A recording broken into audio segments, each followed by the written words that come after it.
Baik, shalom. Coba lihat kiri kanan dulu, lalu katakan shalom. Haleluya, puji Tuhan. Tuhan baik. Karena kebaikannya kita boleh ada sampai dengan detik hari ini. Tuhan baik yang kemudian memberkati kita. Tuhan baik yang kemudian menolong melindungi kita dari segala hal yang bisa dapat mengganggu kita dalam proses kita mengiring Tuhan. Nah, tentu ini hal yang luar biasa karena dalam sepanjang masa perjalanan iman kita, Tuhan tidak pernah tinggalkan kita. Baik, kita akan belajar firman Tuhan dalam kitab Filipi pasal yang kedua. Filipi pasal yang kedua, kita akan baca ayat yang ke-14, 15, dan ayat yang ke-16, karena ini hanya 3 ayat yang akan kita baca bersama. Karena yaitu mari saya ajak kita semua sama-sama baca firman ini dengan lantang. Saudara jangan baca diam-diam, saudara baca dengan lantang. Filipi pasal 2 ayat 14, 15 dan ayat yang ke-16. Semua sudah dapat kan? Kita baca bersama dalam hitungan ketiga, 1, 2, 3. Lakukanlah segala sesuatu dengan tidak bersungut-sungut dan berbantah-bantahan, supaya kamu tiada beraib dan tiada bernoda, sebagai anak-anak Allah yang tidak bercela di tengah-tengah angkatan yang bengkok hatinya dan yang sesat ini, sehingga kamu bercahaya di antara mereka seperti bintang-bintang di dunia, sambil berpegang pada firman kehidupan, agar aku dapat bermegah pada hari Kristus, bahwa aku tidak percuma berlomba dan tidak percuma bersusah-susah. Kita hari-hari ini cukup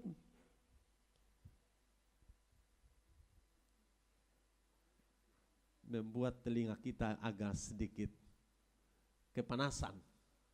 Kalau fans saudara kalah, maka akan apa? Saudara dibully. Tapi kalau fans menang juga, telinga kita juga tuli. Karena hampir gol pun berteriak, apalagi gol. Nah, jadi semua orang lagi demam bola kaki. Ada teman-teman yang mengatakan fans ini fans itu, beta sengaja, beta fans Indonesia juga. Nah, tapi ingin saya sampaikan bahwa Paulus banyak kali mengulangi kata-kata perlombaan. Bahkan Paulus apakah dia termasuk salah seorang yang juga hobi olahraga? Karena dia kalau Bapak Ibu Saudara baca kebenaran firman Tuhan atau surat-suratnya, saudara temukan begitu baik dia menampilkan prinsip-prinsip olahragawan. Dia mengatakan bahwa aku bukan seorang petinju yang sembarangan memukul. Benar. Kalau sembarangan memukul, maka pertama menghabiskan banyak tenaga. Lalu yang kedua juga sia-sia. Tenaga yang dia keluarkan sia-sia. Dikatakan juga bahwa Paulus dia mengatakan dia akan berlari. Berlari mencapai garis akhir. Berarti dari dua gambaran ini, seorang pelari dan seorang petinju, maka menggambarkan betapa Paulus rupanya hobi mengamati. Petinju zaman dulu beda dengan zaman sekarang. Mungkin pelari zaman dulu beda dengan pelari zaman sekarang ini. Tetapi Paulus mengamati istilah atau kata berlomba yang menghubungkannya dengan olahraga. Nah, teks ini mengajarkan kepada kita bagaimana perlombaan iman. Perlombaan iman butuh ketekunan.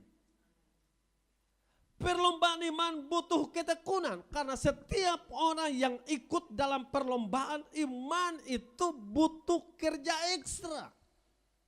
Kita tidak bisa alias bermalas-malas atau bermanja-manja. Butuh ketekunan. Dan kalau kita mengatakan butuh ketekunan, maka dia akan memiliki pengalaman di tengah ketekunan itu. Sehingga orang yang bertekun dia siap dididik. Orang yang bertekun siap dilatih. Dan orang yang terdidik dan orang yang terlatih telah melewati masa-masa sulit. Masa-masa sukar. Sehingga ketika dia melewati masa sulit ini, maka dia akan menganggap, wah yang di belakang itu biasa. Saya suka ikuti kalau pelatihan militer. Kan kadang-kala harus terjun payung. Dan ada siswa yang biasanya dilatih tidak langsung terjun dari pesawat. Biasanya dari tempat yang tinggi disuruh loncat. Kadang dengan menggunakan tali pengaman untuk turun dari tebing atau di atas tempat yang tinggi turun ke tempat yang rendah. Disuruh untuk loncat. Dan kadang saya agak lucu karena ada siswa-siswa yang harus menangis. Karena tidak mungkin tidak terbiasa loncat di tempat yang tinggi. Tapi mereka dilatih karena pada waktu di medan perang tidak bisa bermanja-manja. Ya komandan beta seng bisa. Beta seng mampu, tidak bisa. Setelah ada di medan perang, mau dan tidak mau hanya ada dua pilihan. Mau hidup atau mati. Untuk menyelamatkan diri, entah di tebing yang tinggi harus bisa loncat dengan cara tertentu. Ala militer supaya bisa lolos dari serangan musuh. Kalau tidak mau, mati. Nah, dalam perlombaan iman, mau bermanja-manja, mati. Kita tidak mati fisik, tapi kita bisa mati rohani. Amin. Karena itu kita dibutuhkan kerja ekstra. Kalau saya coba baca dalam Yakobus pasal 1 ayat 4 dikatakan, biarkanlah ketekunan itu memperoleh buah yang matang. Kalau kita sudah melewati masa-masa sukar nih, supaya kamu menjadi sempurna dan utuh dan tak kekurangan suatu apapun. Ketekunan membuat kita memperoleh buah yang matang. Bukan masa setengah-setengah. Bukan masa karena karbitan. Sebelahnya masak, sebelahnya seng. Matang. Supaya kamu menjadi sempurna. Arti kata sempurna, karena di sini disambung kalimatnya, menjadi sempurna dan utuh dan tak kekurangan suatu apapun. Ini bicara orang yang tekun itu dia bisa hadapi apa saja. Orang yang tekun dia bisa hadapi sesulit apapun. Karena itu penting bagi kita. Nah, dalam Roma pasal 5 ayat yang 3 dan ayat yang keempat, saya akan baca juga bagian ini sebagai pengantar untuk kita mengerti. Roma 5 ayat 3. Dan bukan hanya itu saja. Kita malah bermegah juga dalam kesengsaraan kita karena kita tahu bahwa kesengsaraan itu menimbulkan ketekunan. Bukan kesenangan, menimbulkan ketekunan. Kalau kesenangan menimbulkan ketekunan, oh beta lebih ada di dalam kesenangan. Karena kalau senang, saya tadi sudah menggambarkan bermalas-malasan dan bermanja-manjaan. Itu kesenangan. Tapi justru Dikatakan di sini bahwa kesengsaraan kita, karena kita tahu bahwa kesengsaraan itu menimbulkan ketekunan. Dan ketekunan menimbulkan tahan uji menimbulkan pengharapan. Nah, jadi poin-poin ini penting untuk kita coba cerna bagaimana cara melewati masa-masa sulit, saudara. Karena ada orang yang suka melewati masa-masa sulit atau hadapi masa-masa sulit. Semua orang atau yang ada hari ini pun juga inginkan semua masa-masa itu baik-baik semua. Kita inginkan semua itu keadaan yang menyenangkan. Tapi jangan pernah bermimpi kosong. Karena kalau kita harapkan semua baik-baik saja itu mimpi, saudara. Kita dalam perjalanan iman ini ada badai yang kita hadapi. Dalam perjalanan iman, kadang tantangan kita harus hadapi. Sehingga dengan demikian cara melewati masa-masa sulit. Dalam ayat 14 ini dikatakan, apa yang Alkitab katakan? Ayat 14. Lakukanlah segala sesuatu dengan tidak bersungguh-sungguh dan berbantah-bantahan. Artinya apa? Untuk melewati masa-masa sulit kita tidak bisa berbantah-bantahan satu dengan yang lain. Kita tidak bisa bersungut-sungut. Karena justru itu melemahkan semangat kita. Karena itu hadapi masa-masa sulit itu kita harus hadapi dengan apa? Sukacita. Katakan amin. Harus hadapi dengan sukacita. Karena berbantah-bantahan dan bersungut-sungut tidak akan memberikan celah buat kita mendapatkan kekuatan. Berbantah-bantahan, dan kalau berbantah-bantahan ya pasti ada dua pihak. Ya kamu harus begitu, yang satu lagi kamu harus begini. Saya akan dapat titik terangnya. Atau kata bersungut-sungut. Bersungut-sungut ini ya kadang kita ada istilah bilang ada bersungut rohani. Ada bersungut rohani itu begini. Ketika melihat keadaan dunia yang Alkitab katakan bengkok hatinya. Orang sudah tidak bisa lagi membedakan tangan kanan dan tangan kiri. Kejahatan semakin tinggi. Maka sungut rohaninya dikatakan begini. Tuhan, kita sih mau begitu. Kan seakan-akan bahasanya demikian. Kenapa kejahatan model begini? Nah, artinya seakan-akan protes situasi. Tapi sebenarnya kita tidak bisa berhenti di situ. Melihat situasi itu, maka jawaban terbaik adalah kita berlutut berdoa. Nah, tapi yang ingin saya sampaikan kata bersungut-sungut dan berbantah-bantahan ini lebih cenderung terhadap fakta-fakta keadaan yang tadi saya katakan, masa-masa yang sulit. Di saat masa-masa yang sulit, lalu kemudian kita jalani kehidupan dengan bersungut-sungut, cuaca sedikit, aduh, kenapa hujan lagi? Panas sedikit, kenapa panas lagi?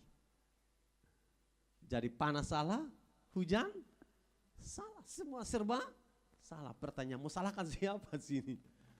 Tentu tidak menyalahkan Tuhan. Dan kalau bersungut-sungut membuat semangat kita hilang. Semangat kita lama-lama bisa redup. Dan membuat kita semua menjadi hambar dalam pengiringan kita akan Tuhan. Jadi bersungut-sungut itu hal atau sikap yang tidak dapat menolong kita pertama secara damai itu hilang. Kalau sepanjang hari saudara bersungut-sungut, coba saudara buat penelitian pribadi, satu hari bersungut-sungut dan satu hari saudara melewatinya dengan sukacita. Mau yang sulit, saudara tetap haleluya.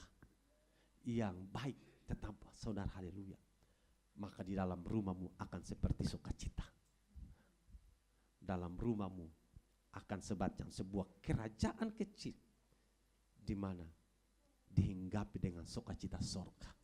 Tapi kalau terus bersungut-sungut, maka kerajaan kecilmu seperti ada di neraka.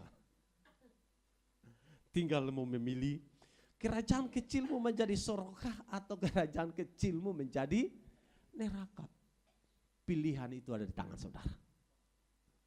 Tapi tentu kita semua ingin kerajaan kecil kita itu menjadi seperti sorga. Itu pertama. Tetapi bersungut-sungut dan berbantah-bantahan tidak menolong kita mendapatkan sebuah harapan-harapan yang lebih. Malah bisa dapat memperburuk situasi. Apakah kita ingin mau keadaan terpuruk? Tentu tidak. Karena kita ingin keadaan kita menjadi lebih baik. Dan untuk menjadi lebih baik, maka hadapi dan jalani kehidupan kita ini dengan sukacita. Karena orang yang tidak mengenal Tuhan pun juga mendapatkan kesenangan, tetapi juga mendapatkan kesulitan. Beberapa waktu lalu mungkin saya pernah sampaikan bagaimana bisa kalau orang yang tidak mengenal Tuhan, mereka bersukacita di saat berkat itu datang. Di saat mereka senang-senang saja. Tetapi ketika dalam keadaan sulit, mereka bersungut-sungut berbantah-bantahan. Sementara kita orang percaya pun juga sama. Waktu dapat berkat, semua kesenangan-kesenangan, keadaan baik-baik, kita bersukacita. Tapi waktu keadaan-keadaan sulit, kita juga bersungut-sungut, berbantah-bantahan. Seperti yang orang yang tidak mengenal Tuhan lakukan. Maka kita tidak bedanya dengan mereka. Sementara kita dituntut untuk menjadi berbeda. Dan untuk menjadi berbeda maka kita harus bisa lewati masa sulit ini. Dengan apa yang tadi saya sampaikan dalam poin pertama. Jalani kehidupan dengan sukacita. Dan dikatakan sukacita itu kekuatan kita. Sukacita itu semangat kita. Karena kalau kita tidak bisa menjalani sukacita dalam hidup ini, saudara akan kehilangan arah. Agar saudara tidak kehilangan arah, saudara tetap sukacita. Dan ingin saya sampaikan, sukacita itu menular saudara. Jangan saudara berpikir ketika saudara bersukacita dan hanya saudara sendiri, no. Sukacita itu menular. Di kiri kananmu sukacita itu akan menular. Artinya apa? Engkau bersukacita dan ketika engkau ada di satu tempat, maka orang itu juga akan menikmati sukacita. Sehingga betapa penting kita menebarkan sukacita sebanyak mungkin kepada dunia kita yang sedang lagi blank. Dunia kita yang sedang lagi hancur. Dunia yang dimana banyak orang sudah tidak lagi punya harapan. Dan hendaklah kita masing-masing bagikan sukacita itu kepada orang lain. Sehingga sukacita sorga yang engkau dan saya rasakan dinikmati juga oleh orang lain. Mungkin orang lain mengatakan, loh keadaanmu sesulit ini, kenapa engkau bersukacita? Mungkin memunculkan pertanyaan dan engkau bisa sampaikan, oh rahasia saya bersukacita itu karena ada Kristus di dalam kehidupan saya. Dan itu menjadi kesaksian saudara. Jadi hadapi dan jalani kehidupan dengan sukacita. Katakan sukacita.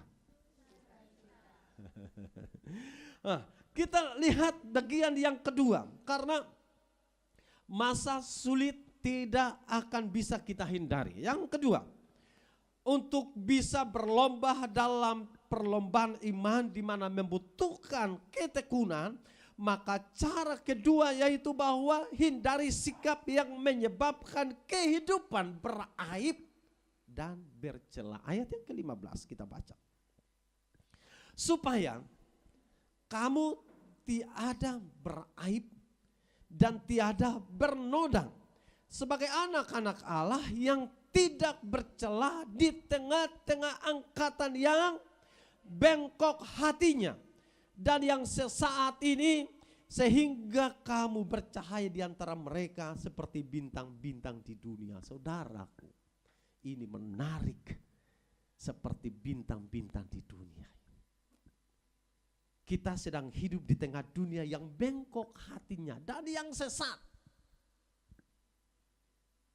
Kalau kemudian kita belajar untuk hindari sikap yang menyebabkan kehidupan beraib, bercela dan bahkan bernoda, maka kita harus bisa memastikan bahwa kita berada di tengah dunia yang bengkok, yang artinya kebenaran hampir tidak mau lagi diterima. Bahkan kebenaran firman Tuhan sendiri berusaha disusupi dengan pengajaran-pengajaran untuk kita ragukan kebenaran. Dan bahkan kebenaran yang kita akui selama ini. Banyak orang mempengaruhi kita untuk jangan lagi percaya. Karena itu dalam debat-debat teologis, banyak yang kemudian mengatakan Alkitab itu palsu. Ada yang mengatakan kalau Alkitab palsu, tunjukkan mana yang asli. Banyak orang-orang percaya yang justru meninggalkan kebenaran awal. Juga ada banyak hamba-hamba Tuhan yang meninggalkan kebenaran yang sejak awal mereka kagumi kebenaran. Yang mereka pegang kebenaran. Di perkembangan teologi terakhir ini, mereka merasa menemukan kebenaran baru, lalu menolak bahwa orang percaya diselamatkan bukan hanya oleh Yesus satu-satunya juru selamat, tapi bisa dengan perbuatan baik. Dan pengajaran itu sedang lagi tren. Dan itu lahir dari orang-orang yang betul-betul tahu arti penyembahan. Yang tahu betul tentang siapa juru selamat. Yang tahu betul apa yang dicatat Paulus dalam kitab Efesus pasal 2. Apa yang dicatat dalam Kisah Para Rasul pasal 4 ayat yang ke-12. Tapi kemudian mereka berbalik dan mengatakan bahwa tentang keselamatan bisa dengan perbuatan baik. Perbuatan baik bisa menolong kita diselamatkan. Kalau itu, maka orang yang tidak mengenal Tuhan dan yang menolak Kristus sebagai Tuhan dan Juru Selamat pun, mereka bisa diselamatkan. Kenapa? Karena perbuatan baik. Tapi bukankah kita semua percaya kebenaranlah tetap kebenaran. Keselamatan tetaplah keselamatan yang kita terima dari Yesus Kristus sebagai Tuhan dan Juru Selamat, dan bukan keselamatan diperoleh oleh karena perbuatan baik. Jadi perbuatan baik tidak bisa menyelamatkan kita. Tapi perbuatan baik adalah bagian dari perbuatan yang harus dilakukan oleh orang-orang yang diselamatkan karena percaya kepada Kristus sebagai Tuhan dan Juru Selamat. Jangan sampai kita yang adalah orang yang percaya kepada Kristus tapi tidak mau berbuat baik. Nah, sekali lagi, perbuatan baik tidak menyelamatkan saya dan saudara. Yang saya percaya kita masih pegang kebenaran itu. Amin. Tapi kemudian disusupi sekarang ini sehingga orang tidak lagi percaya bahwa bukan hanya sebatas percaya Yesus lalu kita diselamatkan. Tanpa percaya kepada Yesus juga bisa diselamatkan. Dengan cara apa? Perbuatan baik. Sekarang lagi tren. Sehingga apa yang tadi saya sampaikan bahwa dunia yang bengkok hatinya dan yang sesat berusaha mau mempengaruhi agar supaya kebenaran jangan dipercayai atau firman Allah jangan lagi dipercaya seutuhnya. Karena ada bagian yang salah dan itu sekarang lagi tren juga. Saya harap apa yang saya sampaikan ini untuk memantapkan iman kita bahwa kebenaran firman Allah tidak pernah salah. firman Allah tetap firman Allah yang adalah kebenaran Allah. Saya meyakinkan itu kembali karena sekarang ini lagi terus beredar mempengaruhi supaya orang jangan percaya seutuhnya bahwa Alkitab itu ada yang salah, ada kesalahan.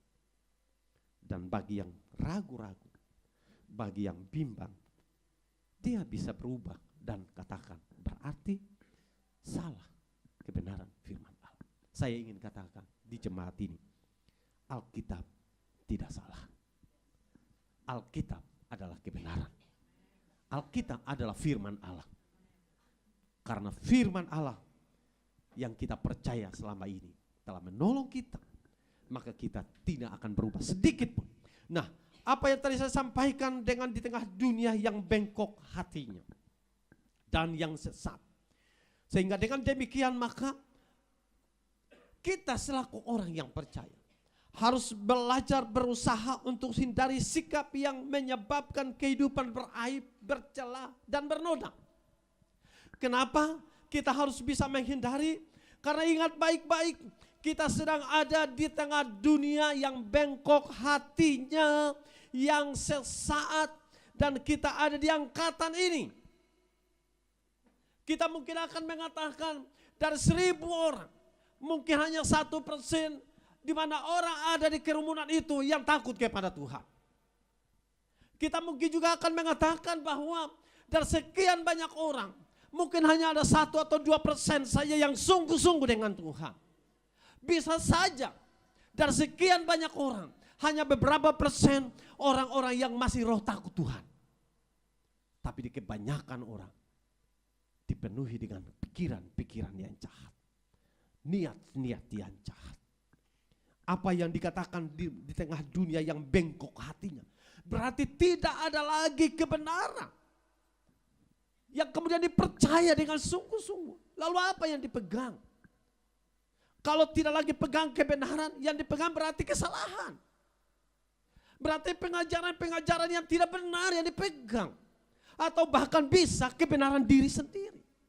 Karena seperti sudah tadi saya katakan, karena berdasarkan penelitian teologi seorang yang karena pendidikan teologinya S1, lalu tidak puas masuk ke S2, lalu tidak puas lagi masuk S3, terus lagi naik sampai ke S-teler,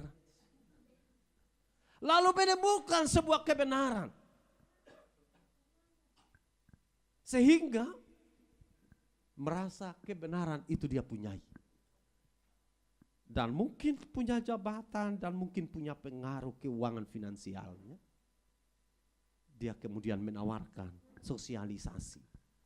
Kebenaran itu ini yang dimaksud ini.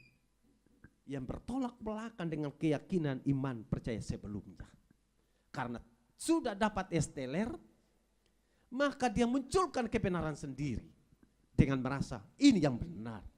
Saudara saya yang saya kasihi, kita berhati-hati dengan dunia kita hari-hari ini. Apalagi dunia media yang mana semua kita bisa akses dengan mudah. Kita bisa akses dengan gampang. Dari tempat tidur kita bisa akses. Karena itu kita hati-hati dengan pengajaran-pengajaran yang bisa tanpa sadar menyesatkan pola pikir kita. Mungkinkah kita secara fisik kita masih bisa ada, tapi secara pikiran kita sudah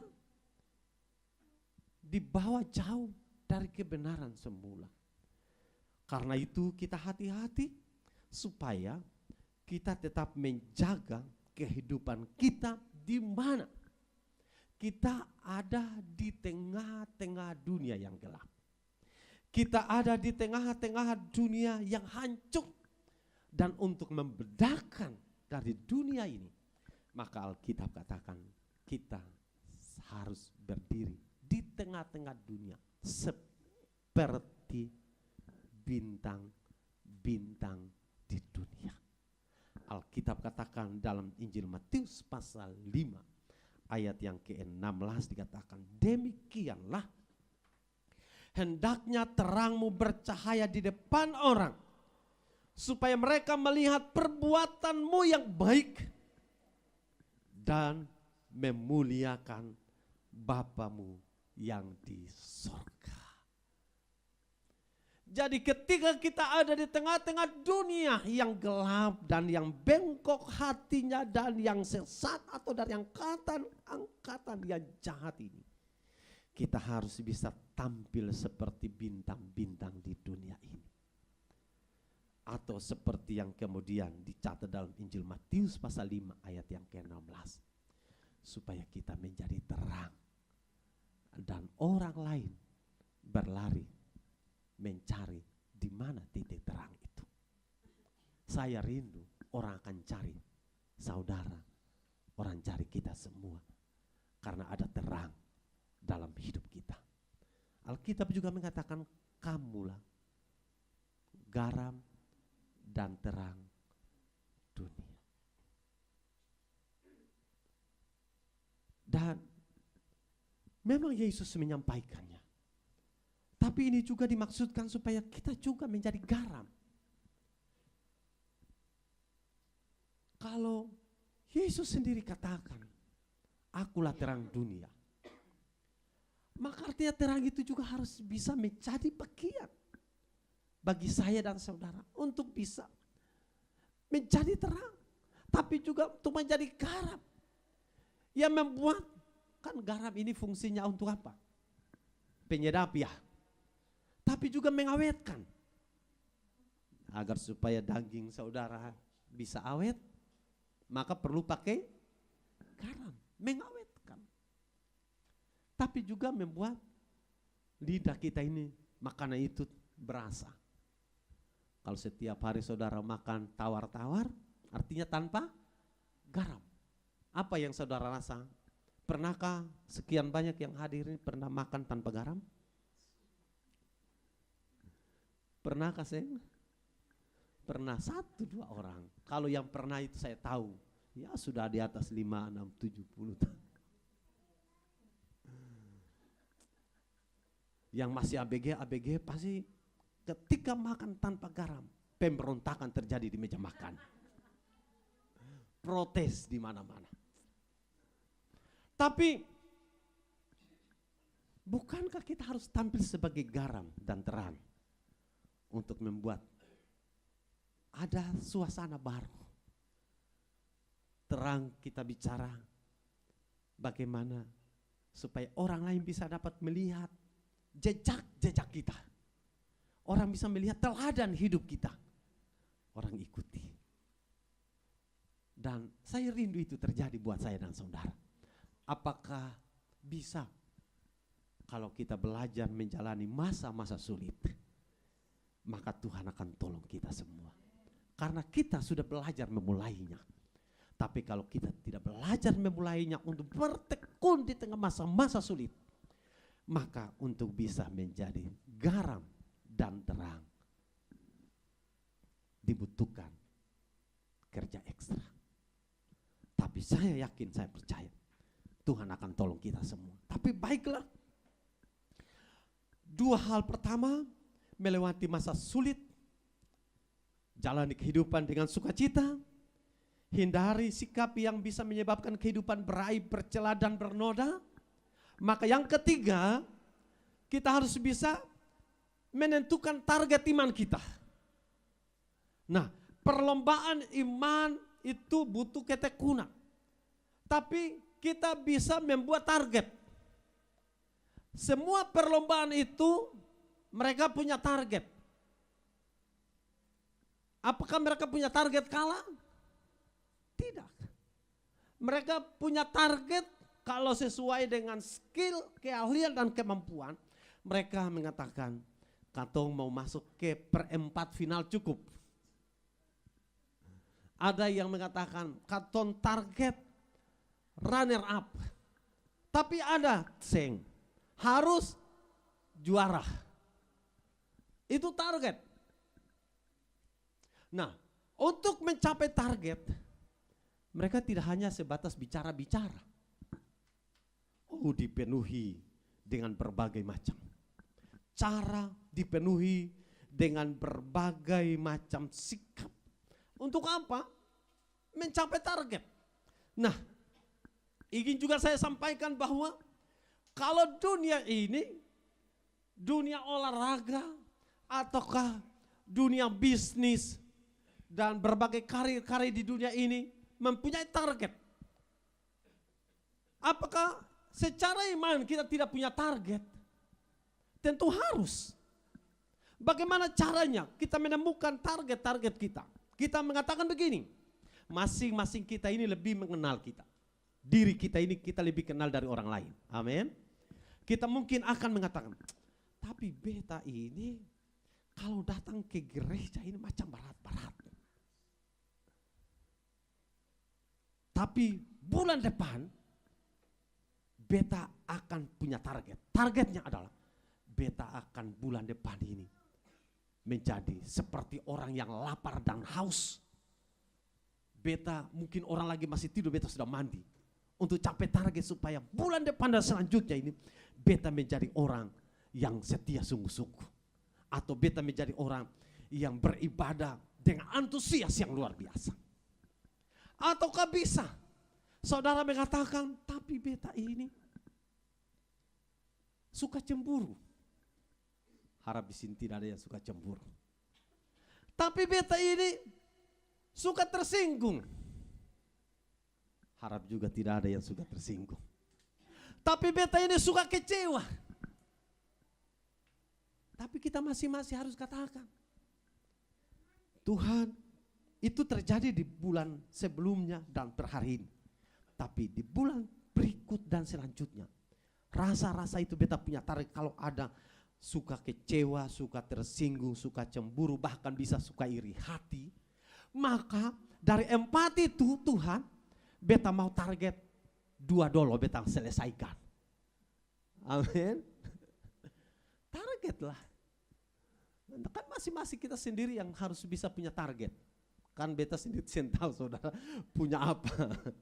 Tapi saya sampaikan ini karena kalau kita menganggap biasa, tapi karena justru hal ini mengganggu kita, mengganggu proses maksimalnya kita mengikut Tuhan.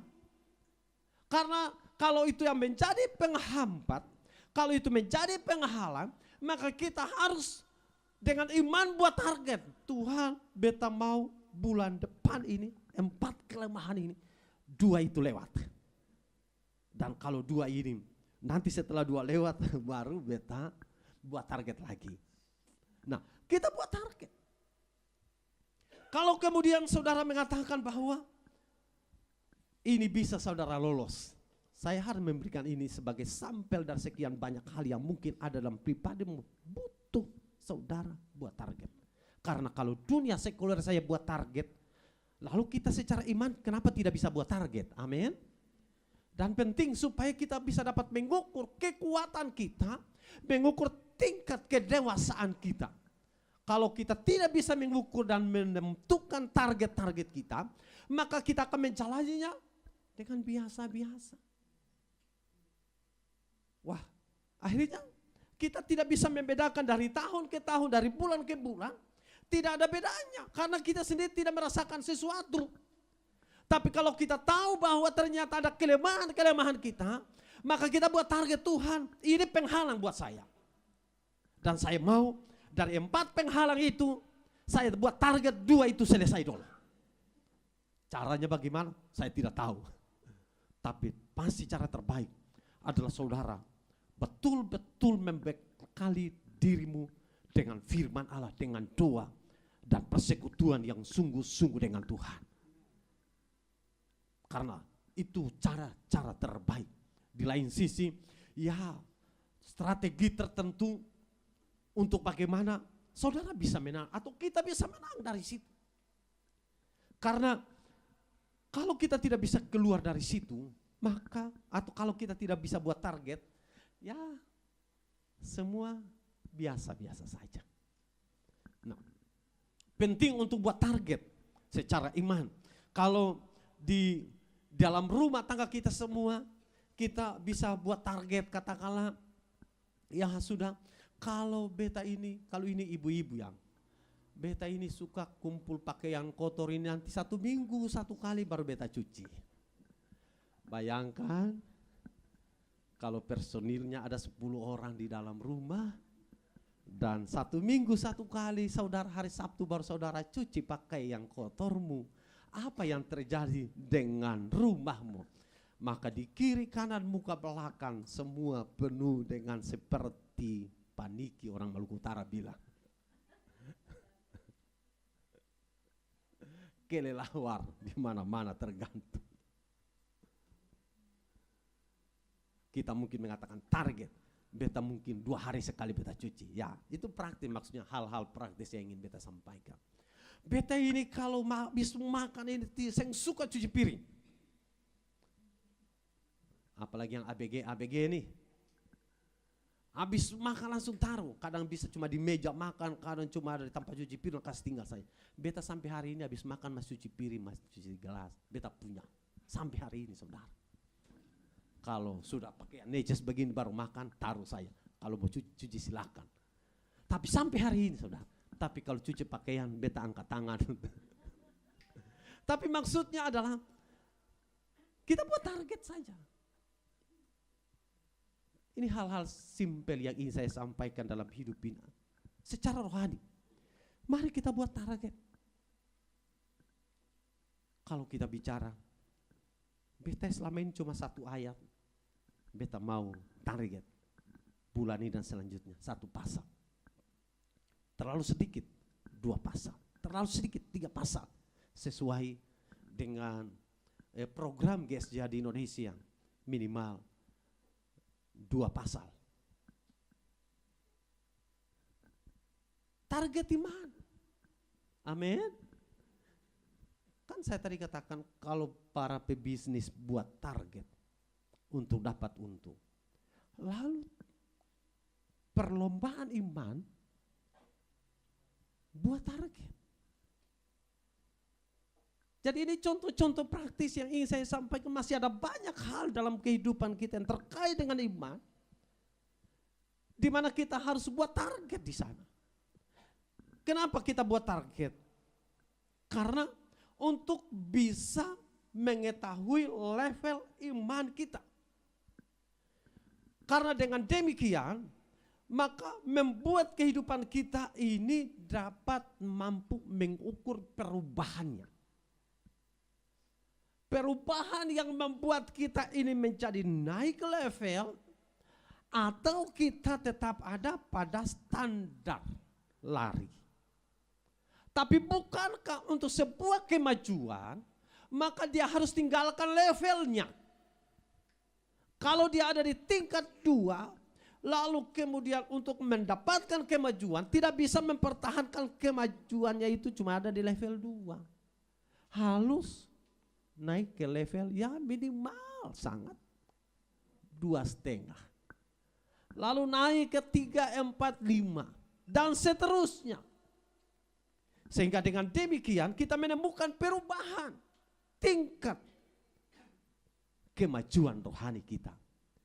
Jadi tadi saya sampaikan, kalau mungkin datang beribadah, kalau kemudian kita datang dan membaca firman Tuhan, ataukah mungkin waktu-waktu kita berdua, atau waktu-waktu berenungan, yang kadang jarang-jarang kita buat level setiap pagi atau sebelum tidur malam. Baca firman Tuhan, ataukah kemudian buat perenungan atau berdoa. Kita buat perubahan-perubahan dalam hidup ini. Jangan pernah saudara termakan rayuan dengan pernyataan, paling rohani.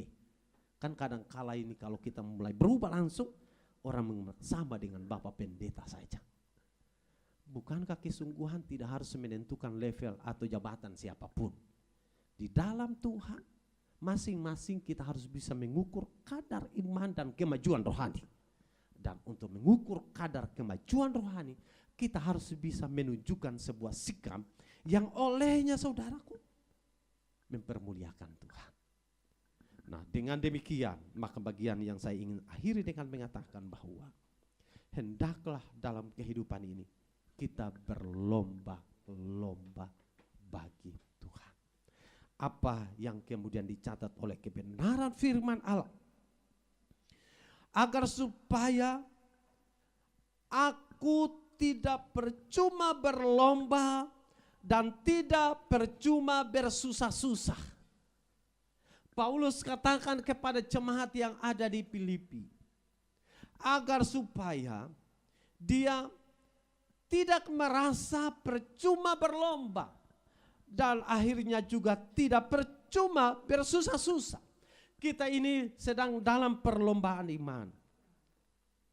Jangan sampai ending dari semuanya, semua upaya kita jadi percuma. Mari pelayan, jangan sampai kita bersusah-susah, tapi akhirnya sia-sia. Itu yang kemudian saya akhiri dengan mengatakan, kita sedang dalam perlombaan yang membutuhkan ketekunan. Kalimat yang membutuhkan ketekunan. Karena di tengah ketekunan, kita akan lewati masa-masa yang berat. Setelah melewati masa-masa yang berat, haruslah ada hasilnya. Harusnya ada ending yang membahagiakan. Ada amin? Karena kalau kita bicara target, tadi saya sampaikan itu target level kita perubahan dari hari ke hari ini harus bisa berubah. Tapi bukankah ending dari semuanya itu agar supaya upaya perlombaan kita menjadi tidak sia-sia? Artinya ada upah yang kita terima sekali waktu. Hari ini kita bersusah-susah, kadang bisa menangis. Kadang kita mau memberontak tapi tidak mau. Karena kita tahu siapa kita. Kadang kita merasa tidak mampu tapi kita bertahan untuk tetap harus bisa bersuka cita. Karena kita tahu itu kekuatan yang kemudian mengalirkan itu kepada orang lain. Kadang-kadang kita tidak harus bisa, tidak mampu untuk berdiri. Tapi untuk bisa menjadi bintang-bintang di tengah dunia ini, kita harus tetap tenang. Dan ingin saya sampaikan, semuanya itu kita kerjakan dalam perlombaan iman. Supaya perlombaan kita tidak menjadi percuma atau tidak menjadi sia-sia setelah kita bersusah-susah. Saya rindu semua upaya kita, semua usaha dan kerja kita, semua perlombaan kita ada endingnya yang membahagiakan. Amin. Walaupun kadang kita harus menangis menembusi berbagai perlombaan iman. Karena kesulitan-kesulitan bagian dari dinamika perlombaan iman. Tapi saya yakin, saya percaya Tuhan selalu buat perhitungan dengan kita. Kalau kita selalu bertekun, kita akan mendapatkan buah yang matang. Engkau akan menjadi orang yang hebat. Dari kesulitan itu membuat engkau menjadi orang-orang yang luar biasa, yang Tuhan akan pakai kita. Tuhan Yesus menolong, memberkati kita semua.